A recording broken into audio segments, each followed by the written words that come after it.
Transition Radio TV, brought to you by thebestformstore.com. They have everything you could possibly need for your cross-dressing and transgender needs. Visit their website at www.thebestformstore.com and tell them Transition Radio sent you. Ingredients include a look behind the scenes. Cook uncovered until hot. Add grooves to taste. I would like, if I may, to take you on a strange journey. Once upon a time, there was a little girl. The accident was over a year ago. A second woman has been elected president. A 12th planet has been named in the solar system. The last wild polar bear has died. I slept through it all. I was here for my waking. He called it a beginning.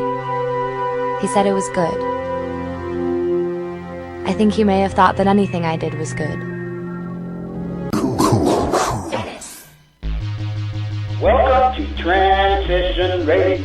Your host, Angelo Carmen.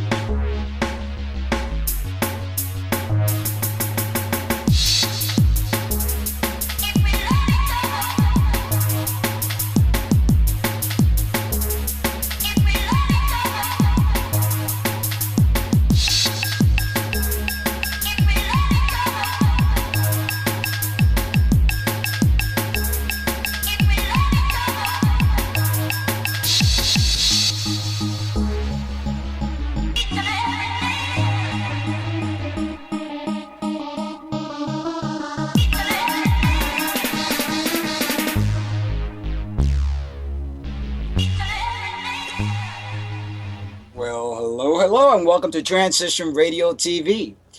Tonight, we don't have a guest. She canceled on me yesterday. She had some sort of family problems that are making her very ill, but hopefully I'll be able to reschedule her, Abby Grace, and I look forward to having her on the show. Tonight, guys, at any time, you're welcome to call in with your questions or comments. The number to dial in is 412-567-6788, and Joe will put it up there somewhere in case you guys don't remember. Thank you for joining me, and I'm live from the land of enchantment, Silver City, New Mexico. And you know who I am, right? Angelo Cummings. All right. We as a community are failing. I believe that the reason this is due to the lack of acceptance of self and of others. We have this crazy notion that there is only one way to define being trans, and the world must see us as we want to be seen at all costs. However, the trans umbrella is rather diverse, and to only have the voice of some and exclude others only creates confusion in the end, I believe anyway. We fight with our friends, our families, our co-workers, each other. We find every possibility to bitch about this and that and the other. Can we for 1 minute be grateful that we have been granted the gift to live our lives as we wish? Heck, in other countries, they shoot us. They place us behind bars just because we're different and do not conform to the norm. I know, hey, we want equality and to be seen and respected for who we are. But can we try to understand that what we have done is far from what most consider normal? Yes, I know normal. That's a word that none of us really want to use. But sometimes you have to put yourself in the place of others and see how they feel and have compassion for them as well. It's going to take quite a long time to let the world catch up with this notion that we can change our gender and not to face any ramification for our decisions. In spite of the many ridicule that we face, there are some biological individuals that understand our plight. And I wanted to share this little video because we do have allies. We do. But we need to be careful because we'll lose these allies with our intentions. And here's the video for you. So a couple of years ago, Seth MacFarlane spoke to thebacklot.com, which was then called AfterElton.com, about an upcoming episode of Family Guy featuring a transgender character. This is what he said. I can safely say that the transsexual community will be very, very happy with the Quagmire episode that we have coming up in a couple of months. It's probably the most sympathetic portrayal of a transsexual character that has ever been on television, dare I say. This is the episode that he was describing. I had sex with her!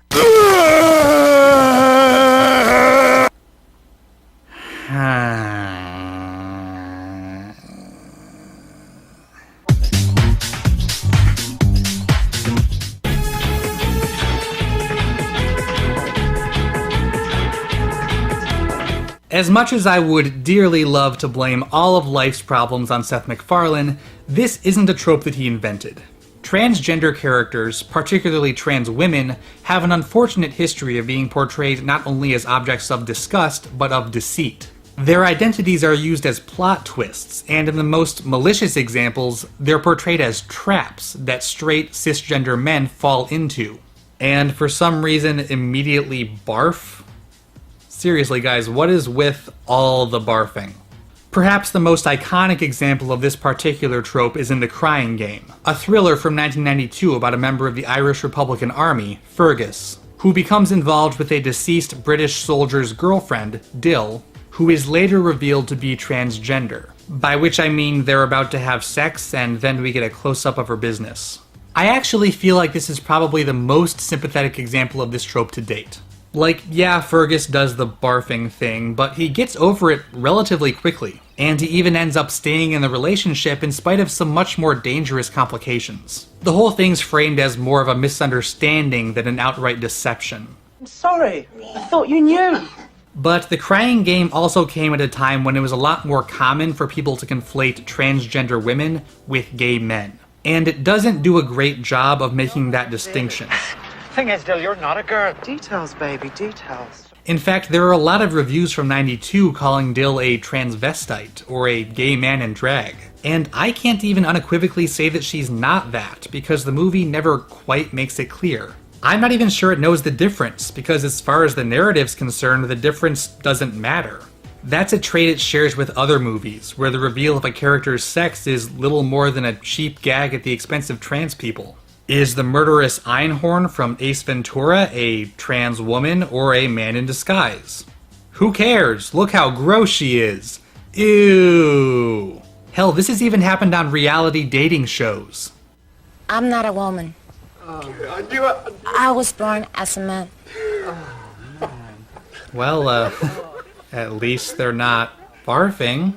Using transgender identity as a shocking plot twist or a wacky misunderstanding wouldn't be that big of a deal if it happened in a vacuum. But we're talking about a demographic that's still practically invisible in the media. So it sucks that so much of what little transgender representation actually exists frames them as some sort of hazard designed to elicit horror or ridicule. Especially since trans panic has been used in courtrooms to defend actual real violence against trans people. What's more, this trope gives the impression that trans people are somehow lying by not disclosing their quote-unquote real gender. Speaking as a cisgender guy, I'm in no way an authority here. But it seems to me that trans people are under no more obligation to disclose the details of their gender history than I am to tell guys on the first date what my genitalia looks like. Hey, you didn't tell me your d was made of amethyst. Personally, I'd like to see more stories framed from a transgender point of view. A big problem with the trap trope is that it reinforces the cisgender male gaze. And one way of fixing that is giving trans characters more agency in the narrative outside of just being a spectacle for us to react to. There have been a few examples of this, but we could really use more. Because truth told, transphobia is what really makes me want to barf.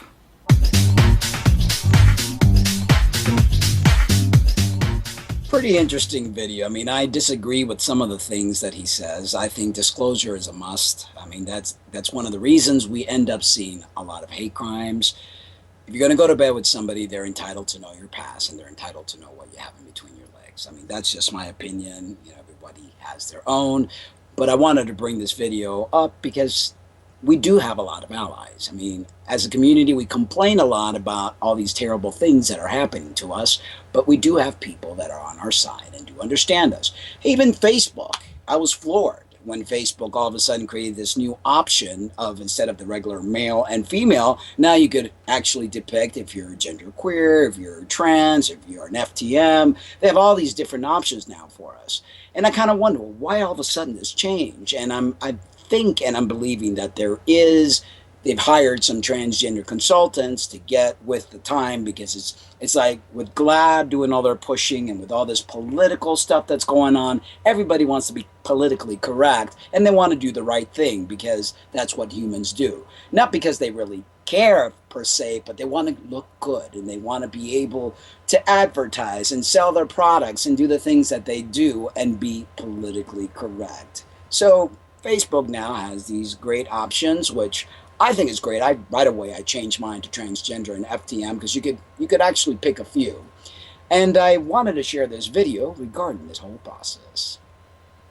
The social media giant has made a modification that may go unnoticed for most of the 159 million American users. Facebook wants to allow people to be able to express their genuine, authentic selves on the site, and we want them to express their whole selves. For the first time ever, users aren't limited to identifying themselves as male or female. For the first time, I get to go to the site and I get to specify to all the people that I know what my gender is, and I can let only the people that I want to know see that. Software engineer Brielle Harrison worked on the project.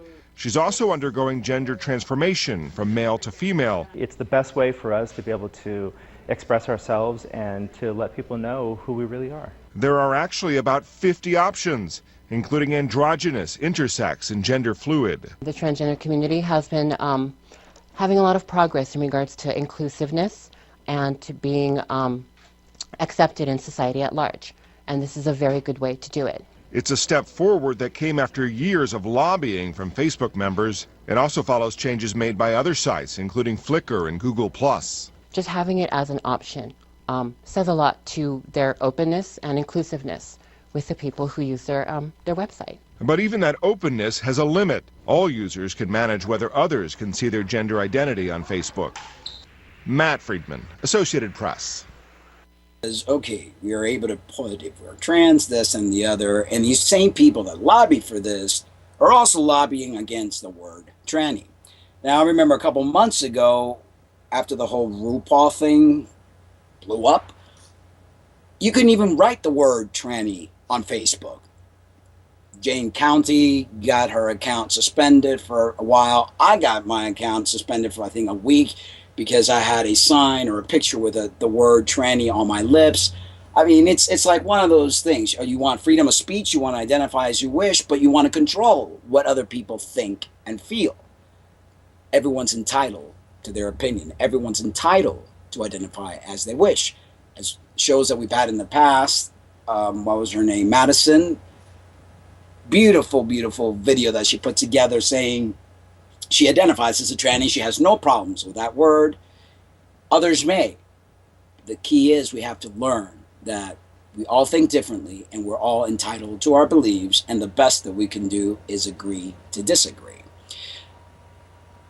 I was hoping to achieve that how we educate people regarding the condition if they are not allowed to question. You know, this is one of the things that, don't ask me what happened between my legs. Don't ask me about my past. Don't ask me about my name. This is the typical scenario that we see in the trans community. Well, how can we educate people if we are putting all these boundaries and these brick walls and say, you can't ask me about this, you can't ask me about that, but I want my equal rights. It's okay, you want your equal rights, you want people to learn about you, but you have all these boundaries. I can't ask you what your name used to be. I believe that if society is being curious about us, that's a good thing. And we shouldn't brush them off and we shouldn't make them feel like they're doing something wrong. I remember when I advocated in the beginning, back in 2003, there was hardly nothing out there. And the questions that I used to get were crazy. But I figured, you know what? They want to learn. And so someone's got to teach them. Someone's got to educate them. And by silencing people and not allowing people to ask things, all we're doing is making them walk on eggshells. And that actually creates a bigger problem, I believe anyway. One of the main things that I saw with Carmen, and who also created the whole hoopla on RuPaul, she also kind of set Katie a little bit straight on this video that I'm about to share. I don't understand my trans family at all, really. Oh, well, thank you. Now we got that straight. How does it feel to be the center of so much attention, Carmen? And how did you feel when you heard about this Victoria's Secret's petition? Yeah. And all these people who want you to be the first, I guess, transgender angel? Yeah. At first, I was like, oh, okay, that sounds cool, but it began to grow like on its own, you know, like, and I was like, let me share it, let me put it out there and say, hey, thanks, guys. And when I did that, it went like crazy. Like everybody started signing it, sending me love, like messages on my Twitter, on my Instagram. Like it was just huge. I was just like overwhelmed, like wow. And now I'm here. Is this something you've always dreamed of, though, being in a Victoria's Secret's fashion show? Because I imagine for a model, that is kind of the height, right? Yeah. Well, you know what? If you're going to do something, you might as well aim for the highest. And have you heard anything from Victoria's Secret? No. I don't know if they've heard about this story. So are you optimistic? I think so. Let's talk about how this all started. When you were on Drag Race and still a man, how did you decide you wanted to fully transition and become a woman? Well, I've always known. Growing up, how old were you when you... Oh, God, I was in kindergarten. Really? Yeah, and I was in kindergarten, and I was like, you know, I would see all the boys, and I would see, you know, like, wow, they're so cute, I want to kiss them. I was in Catholic school. So that didn't go over well. And I know that when you decided you would actually transition and become a female, you did it in a very public way. You shared videos on YouTube. You talked about it on television. Why did you want to do it so publicly? Because, you know, I already had a small fan base with Drag Race. And I had so much love just from my show, just from being, you know, Carmen Carrera, the drag performer. And once my life started to change, I wanted to continue sharing my life. And now, of course, you're a professional model with a contract with Elite, which I guess is the creme de la creme, right, of modeling agencies. Elite. Did you ever expect, look at you. Oh, I mean, look at me. Yeah. You look, wow. And you know, and the thing is that I've only been transitioning for a little over 2 years. It takes about 5 or 6 years for some to go through it, you know, completely, because it's you go through the emotions, you go through allowing yourself to just be a woman. Was the whole process painful physically for you to make this, you know, because there's a lot of surgery involved, a lot of drugs involved, obviously, hormones, etc. Yeah. Was it challenging in that way? No, well, I haven't gotten a lot of surgery done. I just did my nose, I just got my breast done, just little things that I've always wanted to do. Nothing that was, you know, that important, honestly. But the medication. I mean, you still your private parts are different now, aren't they?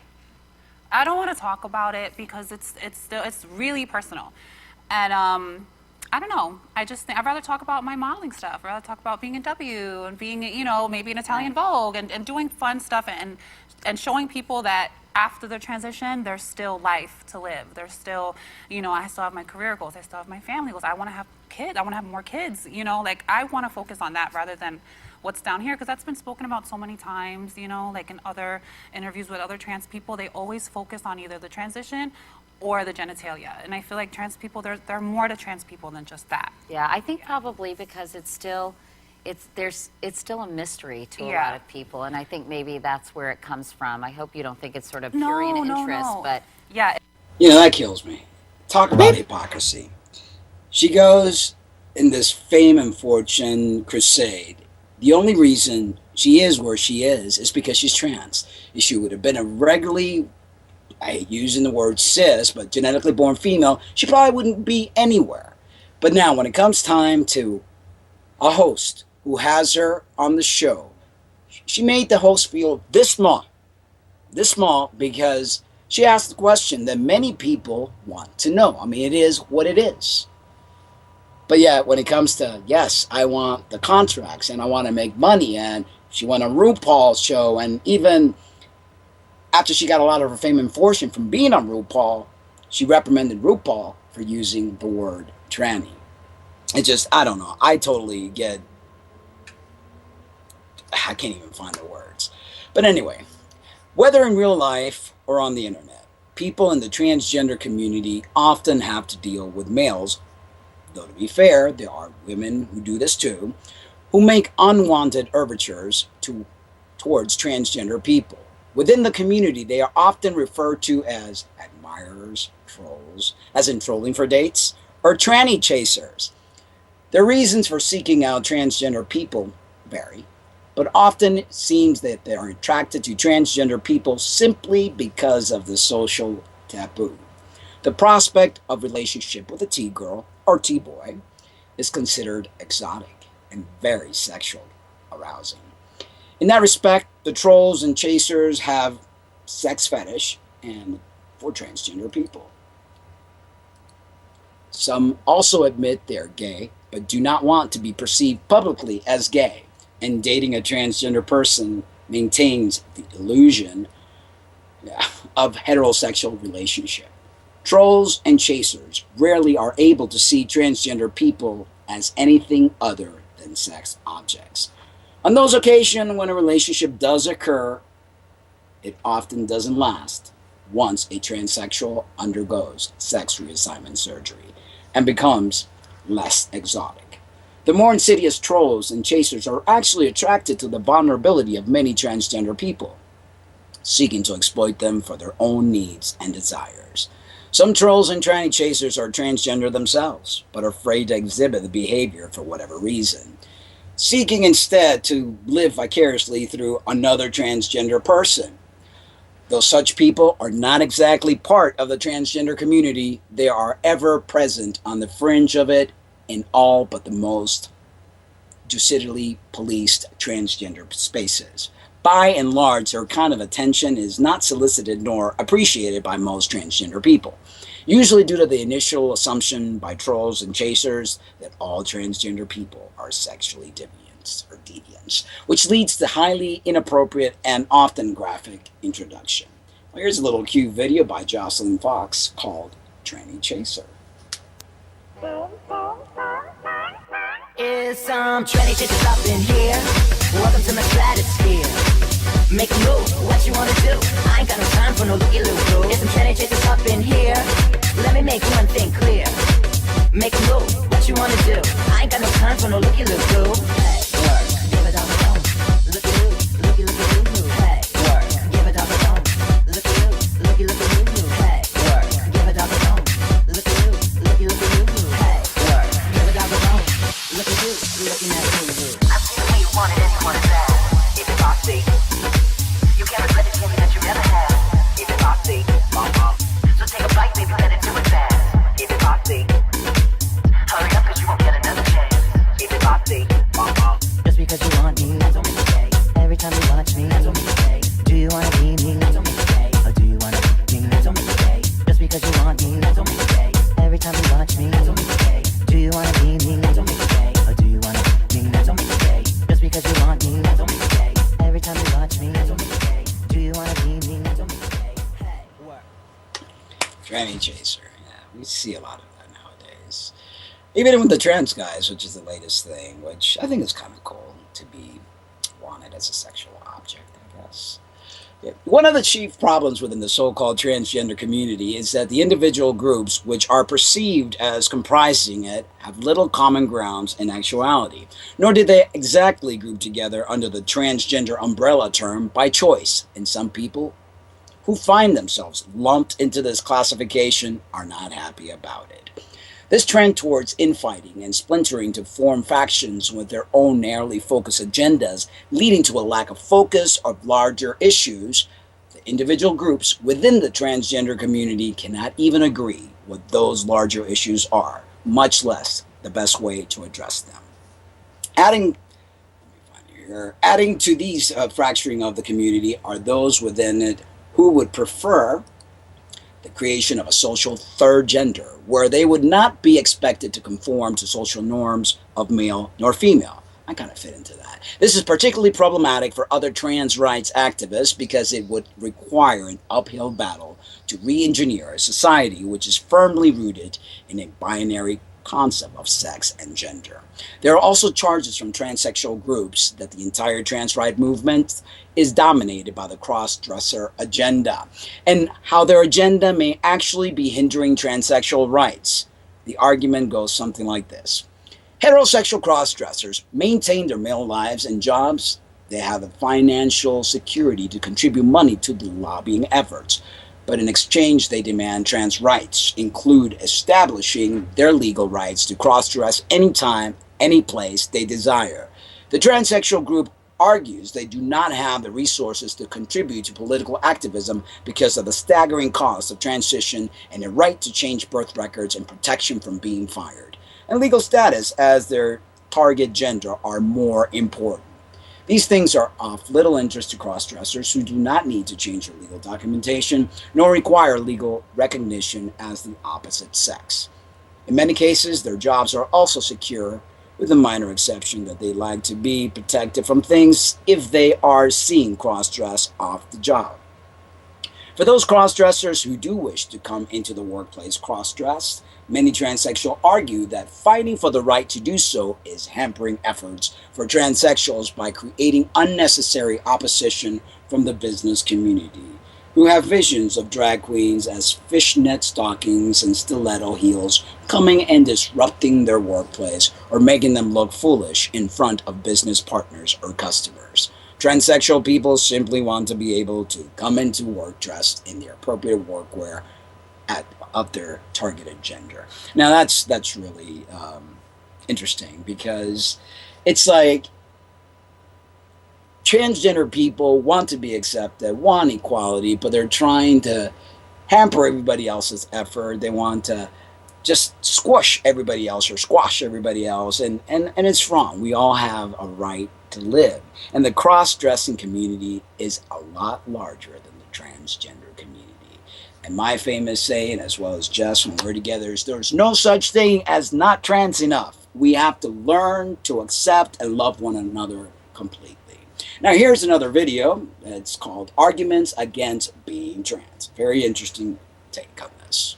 Here, Ron Gold, an early pioneer in the gay rights movement, had a few things to say about being transgender. Let me state it categorically. There is no such thing as a male or female personality. Personality is not a function of gender. So where does this put the concept of transgender? In my view, down the tubes. And that leaves the further questions of how transsexuals got to think the way that they do, and what to do to resolve their dilemmas. I hope I'll be forgiven for rejecting as just plain silly the idea that some cosmic accident just turned these people into changelings. What happened, more than likely, is that from an early age, when they discovered that their personalities didn't jive with what little boys and little girls are supposed to want to do and feel, they just assumed they mustn't be real little boys and girls. The premise of this hypothesis is best summed up by Akane Tendo of the anime Ranma 1/2. Listen to me, Ranma. You are a guy, not a girl in a guy's body, but a guy. Are we perfectly clear on this? And unless you want people to think that you really are a pervert, you'd better act like a guy starting immediately. Basically, the idea is that boys feel so ashamed about playing with dolls, they decide that the best course of action would be to have their penis surgically removed so that they can, metaphorically speaking, continue playing with dolls without the burden of shame. Of course, this is the pet theory of many right-wing nuts. The mental health profession and the DSM manual for it, which we have a link to on our website, massresistance.org, calls this a gender identity disorder. This is a mental illness, and you have to deal with it that way according to the mental health profession, not mutilate a body. For these folks, there's no such thing as innate gender identity. They believe that all people are born without any biological male or female drives, and that somewhere along the way, we all make the choice to identify as being male or female. Everyone who doesn't fit their view is severely mentally disordered and should be dealt with through the use of psychiatric medication and care. Now, let's see how their views stack up against one of the world's leading experts in so-called gender identity disorders. Dr. Cole runs the longest-running gender treatment program in America, and has helped write every version of the official standards of care for the medical and therapeutic treatment of transgender individuals. You know, it's still within our lifetimes that people thought transgenderism was a psychiatric disorder per se.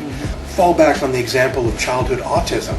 It's still within our lifetimes. It was back in the late 1940s that a psychiatrist at Johns Hopkins by the name of Leo Kanner, very prominent psychiatrist, coined the term refrigerator parent to describe the parents of autistic children, that somehow these cold parents created these kids. We didn't understand that disorder at the time. Today we know it's a biological disorder. It's a brain disorder, and we're developing techniques to deal with that.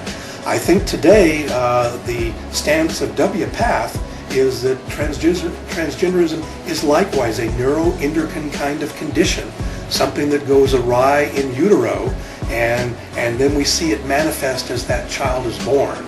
So I think we're moving much more towards a biological understanding of this. I don't think we yet have the microscope to be able to zero in on exactly where, but I think things have taken a tremendous turn. I mean, it's like other kinds of conditions that at first we don't understand, they seem bizarre, and so we have to force some psychiatric or psychological interpretation. And then as we move forward in time and technology, we see, hey, this is just like maybe being born without an arm or a leg or a cleft palate. Here's a condition that we can rehabilitate. Very interesting outlook there. And I truly believe that it is a neurological base, I hate to use the word disorder, or condition that happens in utero at 8 weeks' time. And the thing is, with any kind of neurological issue, you're going to have other stuff tagged with it, from the autism spectrum to anxiety problems, all sorts of anger issues. And it's like, what came first, the chicken or the egg approach? And I think our plight is very, very new. We're like a brand new baby. There's a lot to learn still. We need to kind of step back a little bit as a community and stop attacking the cisgender community and really start to have good communication between both and not be so bitter and angry, because I don't think that really solves anything.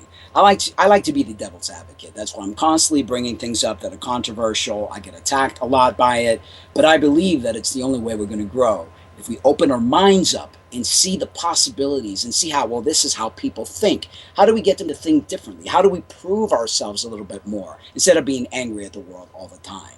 I mean, forcing our views, you know, I believe a lot of MTFs are still, and I know I get major slack for saying this, pushing their male privilege. I know I lived in a relationship for 2 years with an MTF, and that was our biggest battle. And it's like, we need to really, instead of saying, no, la, la, la, la, la, I don't want to hear it, I'm going to get angry because you're saying crap, we need to understand and we need to really accept these things and work through it and say, well, you know what, maybe that is the issue. Because that's awareness is the only way we're going to grow. Also, you know, there are so many problems and we're creating so many enemies, and there's no need for that. And for tonight, I actually had this really amazing video, but it got taken off of YouTube because somebody probably tagged it. It was an MTF. I don't know if she was fully transitioned, but it looked like she was having some sort of altercation with guys, and she was getting all irate.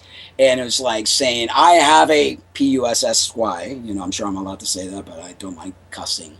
And, you know, being all irate and whatever. And at the end, the guy was just like stomped her face, beat her up.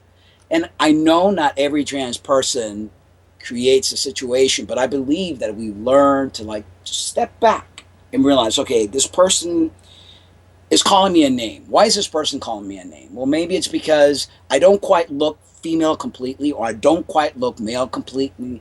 They're a little afraid of what they're seeing. They're not used to that. This is not the norm. So they're going to kind of make fun of us. And we have to educate instead of being all crazy on them, so that some sort of fight starts and some sort of hate crime, and then to turn around and say, look, see, there's a hate crime. Well, maybe if we handled it differently. And I'm not trying to blame the victim, because that's what a lot of people go for and say, oh, you're blaming the victim and this, that. No, it's, look, let's try to understand each other. Let's try to realize that we're all humans. We're here to learn and grow. Let's not make it more difficult. Let's go into that loving space, you know, this little heart right here. Love is not all about flowers and teddy bears and cuddly things. You know, love is about accepting people for who they are, loving one another, loving self, growing as an individual. There's so much that humanity, not just transgender people, but humanity has so much growth and learning to do. Anyway, I'm going to take a really quick break here to announce my other sponsor, the amazing Dr. Maderosian. I can never pronounce his name. He's on vacation right now. He's enjoying himself in this country, which is awesome. We'll be right back with Ask a Trans Man and the Transition Video of the Week and my new Acoustic Cafe segment. So stay tuned.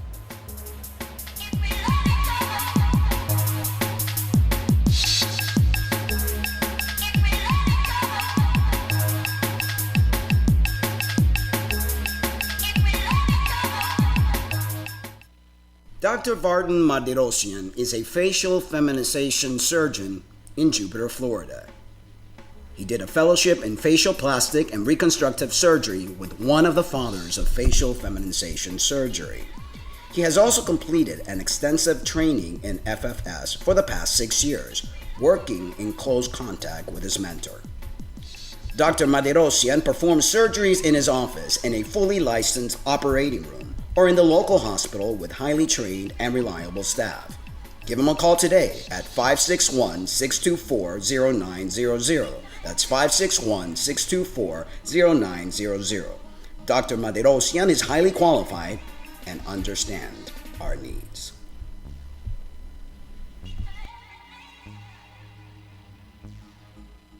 Gay Life Television is quality broadcasting for the LGBTQ community. With such hosts as David Teen, Davio Flavio, Joe Cranach, and David Stan, we bring you a variety of different live shows each and every week. Find us at gaylifetelevision.com, on your Roku box, or on the Nerox app on your smartphone. Finding out you're HIV positive can be scary. Was for me. I was terrified. But then I realized that it's not the end for me, and it certainly isn't for you. My name is Robbie Aldred, and watch my show Positive Outlook, where we learn why it's no longer called surviving with HIV, but thriving with HIV.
It's funny, that picture there of me dressed as a cop. I've never been a cop. I played a role of Marco the cop for a all-trans movie called Belamato, so that was an amazing experience that I went through.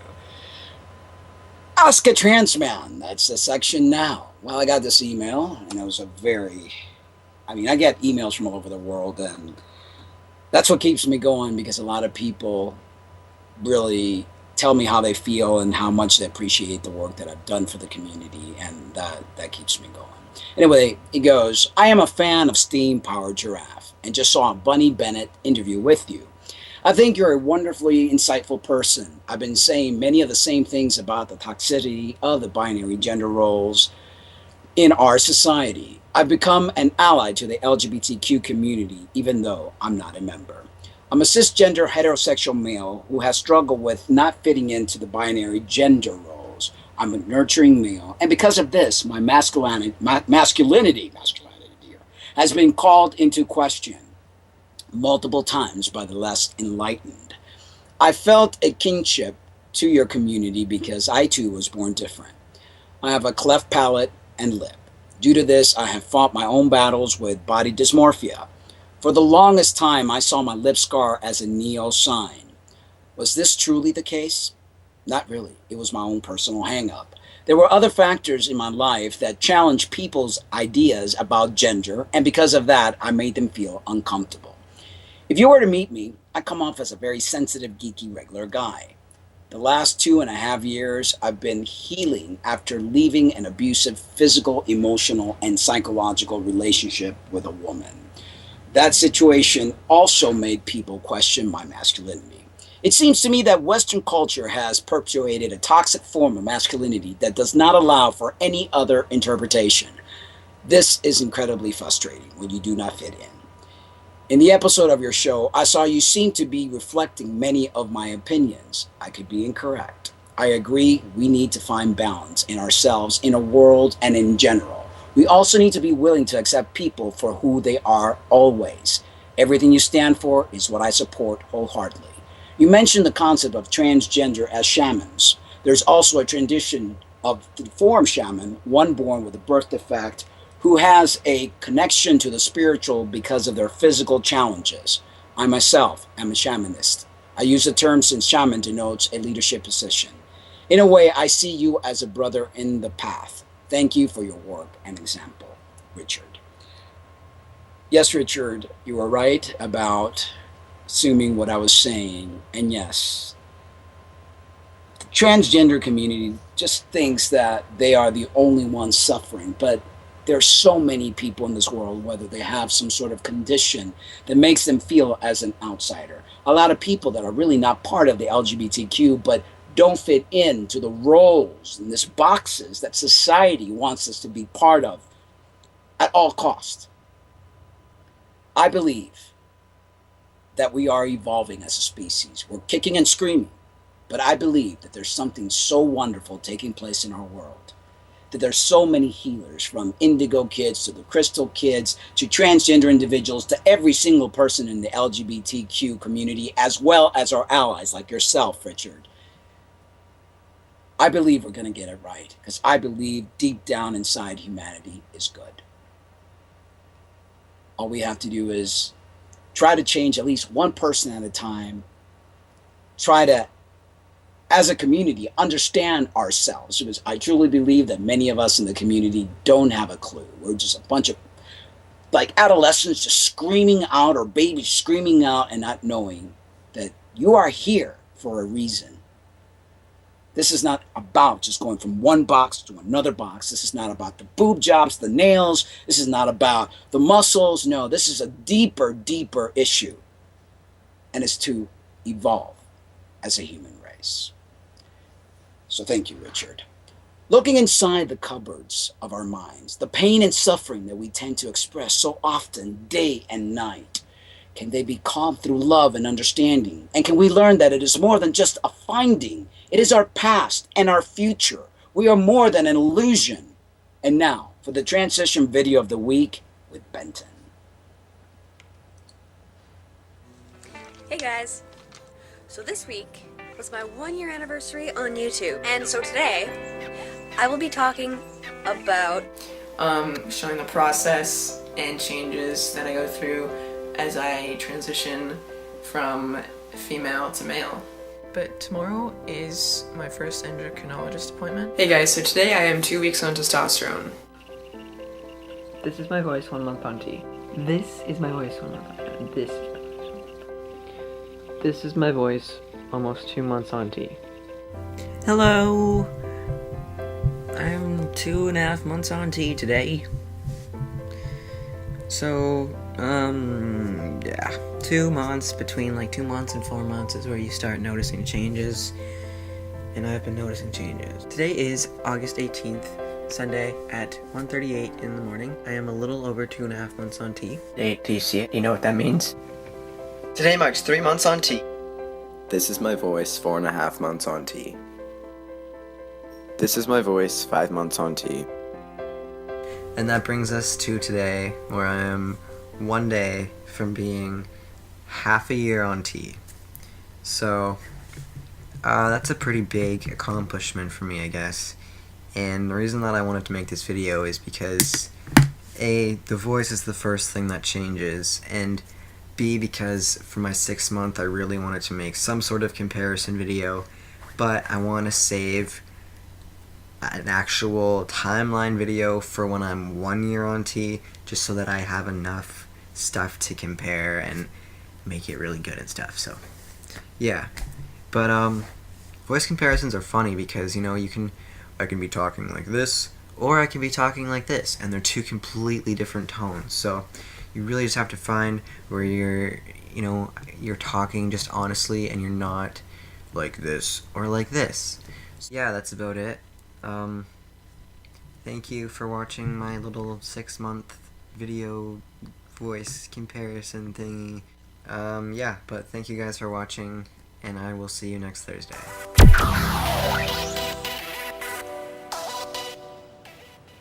Remember to send me your transition video to transitionradioshow@gmail.com. It was interesting to see the wonderful transformation week after week.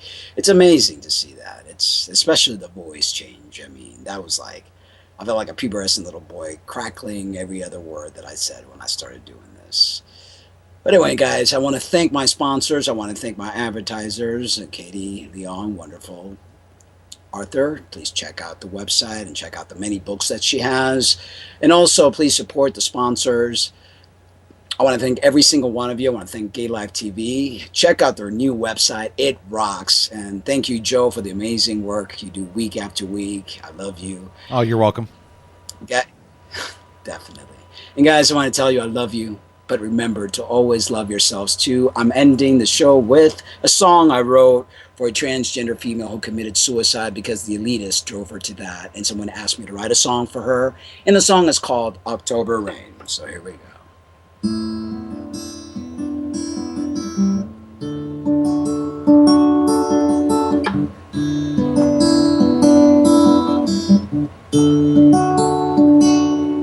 So young and filled with love, a smile hid all her pain. I knew the same, I felt her pain, remembering now October rain. Sarah, life had only just begun. The seasons changed and took your love away. You were so low, but couldn't see past the pain. And now you're gone and you're so gone, but we will see you till the day we meet again. Down, down, down, down, down, down, down, down. Sarah, down, down, down, down, down, down, down, down, down.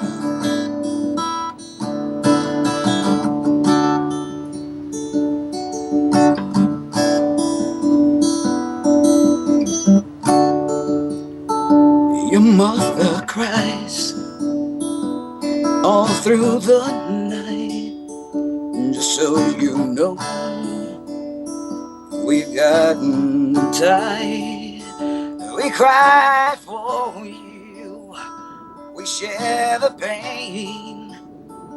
I'm there for her, October rain. Sarah, life had only just begun. The seasons change and took your love away. You were so loved, but couldn't see past the pain. And now you're gone, you're so gone, but we will miss you till the day we meet again. Dun, dun, dun, dun, dun, dun, dun, dun, dun, dun, dun.